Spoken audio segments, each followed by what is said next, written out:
hello guys, welcome back to my channel. As will be my duty for today's video. So, ito yung sagutin ko, answering question of my followers. So, first time itong syempre, mga answering question sa aking mga followers. So, syempre, sa aking followers sa Facebook page.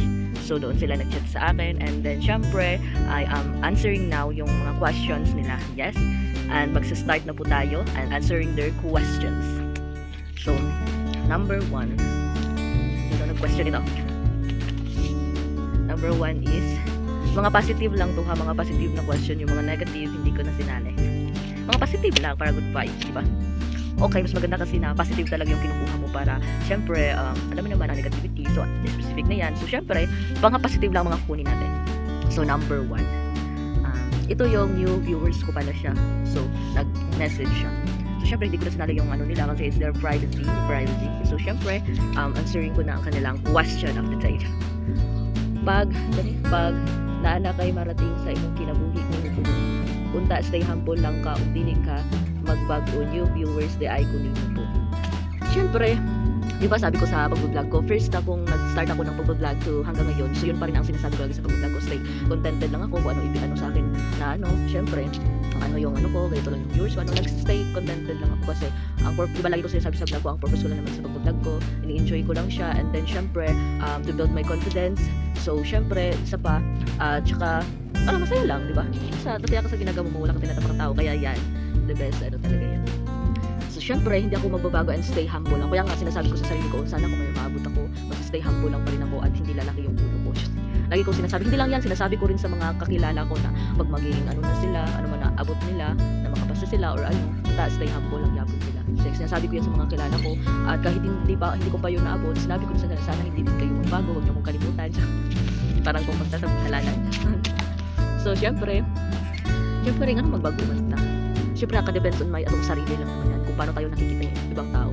May makikita kasi yung iba, may masasabi at masasabi pa rin yung iba. Pero, kung ganun ka at alam mo sa sarili mo na, syempre, ganun ka pa rin, walang pinagbago, ganyan. So, patuloy mo lang yan kung ano yung gusto mo sa sarili. It depends on iba kasi tayo. Pero, kung yun yung nakikita nyo sa ibang tao, taga na magagawa kasi sa sarili mo nila yan. Sila lang nakakasya sa sarili nila. So, number 2 question is, pila na ang edad ni Mumis? Pag lantaw na ko sa imuha, mura kag na nasa coming 30s, tama ba? No, ako kanang 25 pa ako at hindi pa ako. Syempre pa coming 30s pero malayo pa kasi yung coming 30s eh. Nasa 25 years old pa lang naman ako. Mga 20s. 25 years old. Pero coming 26 na din ako, diba? Just 2026. And next, third question, taga-Bukid di ay ka? Pareha na taga-Bukid food ko. Yes! Taga-Bukid ako. Syempre, lumaki ako. Actually, pinanganak ako sa Lanao del Norte. So, province ang Lanao del Norte. So, makikita ko mga palayan, ganyan. So, nakapunta ako ng Lanao del Norte ay 5 years old. Grade 5, elementary. So, hanggang ngayon, hindi pa ako nakabalik. Ang malaki na ako, 25 na ako ngayon. So, syempre, nung pumunta kami ikukwento ko ito pagpunta namin ng Lanao del Norte. Nung grade 5 ako, kasama ko yung ate ko. Papa ko, 3 na kami, ate ko, papa ko kami 3. So, pagpunta namin ako, ganito pala yung Lanao. So, nakakain ako yung yung kalamay. Pinakain sa akin ni papa nung bata kami siya para makatry din ako ng kalamay. So, ang ganda ng mga views doon. Tapos, pagpunta namin doon sa exact namin, bahay namin before, pero iba naman kasi hindi na kami nakatira doon. So, parang itinur kami sa mga kapitbahay namin na dito yung bahay niyo dati, ganito, dito kayo na, kasi malapit lang sa palayan dati. Tapos, sila papa, nagbabuhay ng mga manok, ganyan, nagpapakain. So, ayan. And then, pagpunta namin doon, sabi namin, dito kayo tumira before, ganyan. So, syempre, pumunta sa mga relatives namin, ganyan. Pero dati lang yun, hindi na ako nakabalik. So, syempre, taga-Bukid din ako kasi lumaki din ako sa Bukid. Pamumuhay namin sa Bukid, pumunta kami sa namin. Tapos, nagtatanim kami. Tapos, pumunta kami. Ayan. Syempre. And then, question number 4 na tayo. Tagalog ka or Bisaya, jud ka, ma'am? Tagalog ba ako or Bisaya? Hindi, Tagalog talaga ako. Chares, Bisaya. Kapag personal, kakausapin ako Bisaya, pero pag nagbablog ako Tagalog, sini Bisaya. Pag magbisaya din sini Tagalog. So ayan, syempre para maging hindi na ako magtansali sa baba kasi may mga nanonood ng mga Tagalog. So syempre, para maintindihan nila kasi mga Bisaya nakaintindi ng Tagalog. So syempre, ang mga Bisaya nag-a-adjust talaga yun sila kasi yung mga Tagalog may iba hindi talaga sila nakakaintindi ng Bisaya. So ikaw na yung mag-a-adjust kasi ako nag-content, ako nag-vlog, ako ang mag-a-adjust. Syempre, minsan nag-a-adjust yung mga nag-viewers kapag yung may content, diba? So number 5, 1, 2, 3, 4, 5. Kapamansin ka doon. Yes, I am.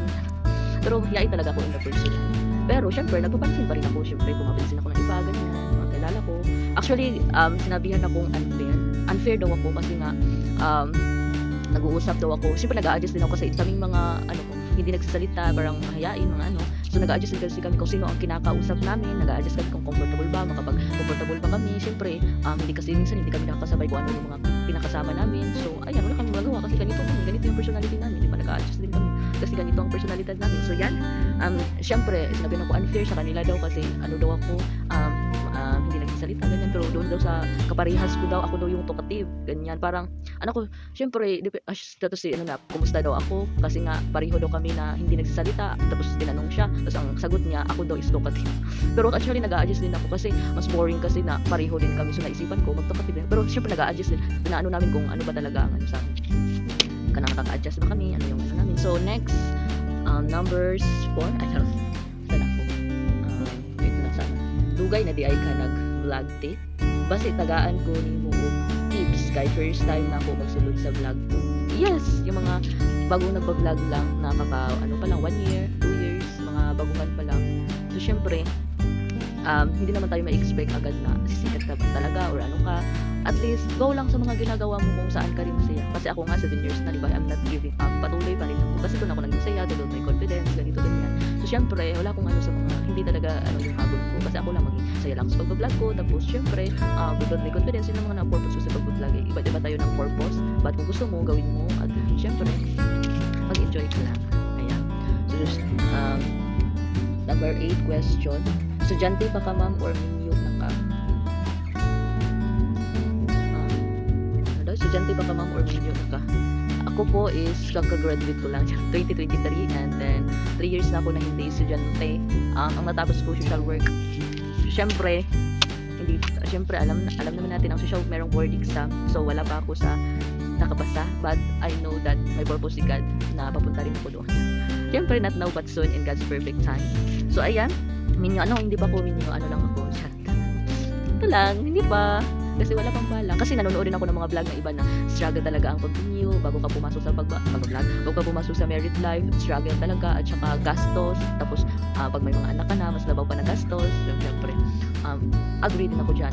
Agree ako sa mga sinasabi dyan kasi yung sister ko nga, di ba, ang aga niya nga nag-married life. So, pinakwento niya sa akin na, nagkwento na ko, kumusta yung married life mo, ganyan. So, sinishare niya sa akin na ganito yung mga experiences nila, nag-aaway sila, ganyan. Siyempre, marami namang pinagdadaanan. Kung paano sila nagsistruggle. Ganyan ako, may mga question din ako noon. Ano na pa ako nag-question noon? Graduate na ako. Graduate ba ako? Basta nagtanong ako kay ate ko na, kumusta ang married life? So, ina-advise din niya ako na ganito, ganyan. Kaya, hindi pa ako ready to go. Sabi ko naman sa pag-vlog ko na hindi pa ako ready. At kung darating din yan, so, syempre, next naman na question rather. Tung pag-start ni mong vlog kay galantaw na jud ko hangtod karon po. Padayon lang sa imong pag-vlog kay nakita na ako imong progress jud sa vlog. Silent viewers di ay ko. Thank you so much sa mga new viewers and matagal na nagbi-view sa aking YouTube channel sa pag-vlog ko. Syempre, maraming salamat sa pag-suporta nandiyan. Kasi syempre, nag-vlog ako to enjoy my life. Syempre, thank you so much na nag-supported and syempre continue to more vlogs to come and new content. So last na question. Taga-asa ka te sa puso mo. Siyempre Jensan ko. But sinabi ko na lumaki ako sa bukid at dito na ako nagtapos ng pag-aaral sa city. Okay, Jensan ako. So yan guys, thank you so much for watching this vlog. Hope to ko yung mga question natin mga followers and first time ko nag-answer sa aking mga followers. Thank you so much for following and thank you so much for watching this video. Thank you so much and see you sa next vlog. Bye!